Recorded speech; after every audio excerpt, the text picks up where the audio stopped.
Samantala, paniwala ni Pangulong Duterte, ang mabagal na transaksyon sa gobyerno ang ugat ng korupsyon. Kaya naman nais niyang pabilisin ang proseso sa tanggapan ng pamahalaan. Narito ang unang balita ni Ian Cruz.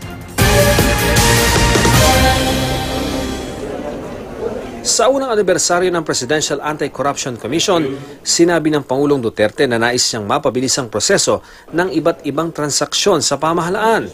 Naniniwala ang Pangulo na ang mabagal na transaksyon ang ugat ng korupsyon.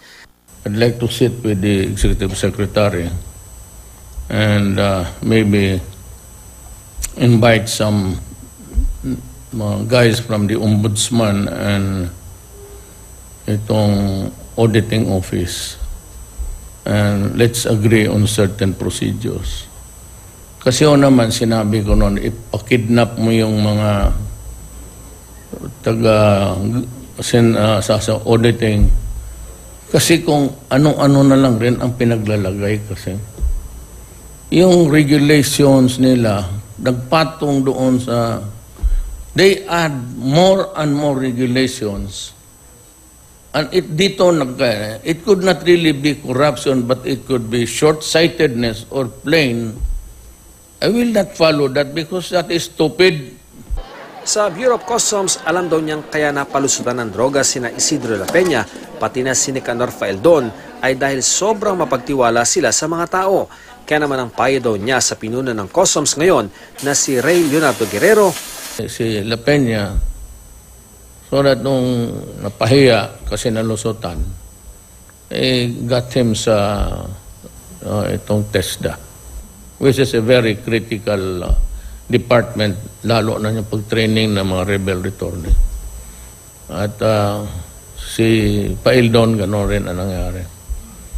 Ngayon, may isa akong nilagay dyan, si Guerrero Jagger. Military man, sabi ko, no, you might have learned your lessons by now. Sabi ko, patayin niyo. Hindi ito mahinto na si Duterte patay ng patay.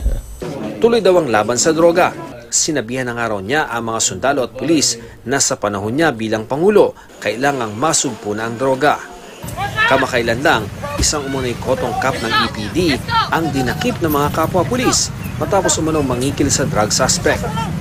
Nasa bunutan at namura ni NCRPO Chief Police Major General Guillermo Lorenzo Eleazar ang arestadong pulis. Wala raw masama sa ginawa ni Eleazar, sabi ng Pangulo. Yung isa was being ni Eleazar, and he was criticized for that. Sabihin mo kay Eleazar, okay yun. Ano ba naman yan, ganun-ganun? Sumasayaw nga yan sila na tao. Sabi mo, I have his back covered. Kasi nung pag-umpisa nitong drug war, nabi ko talaga sa kanya.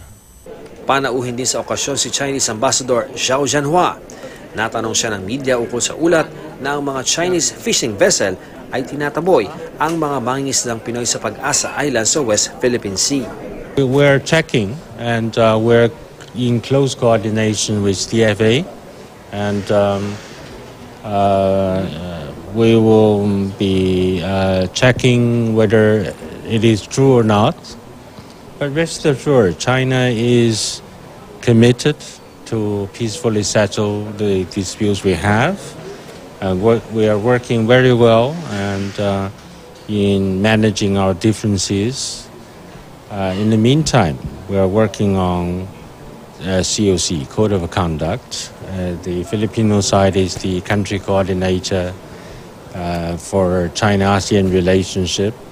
So we are hoping that we can make further progress in our joint efforts to maintain peace and stability in the South China Sea.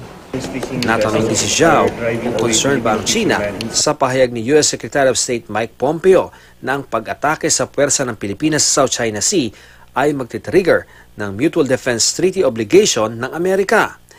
Well, we worried about possible attacks from the other side.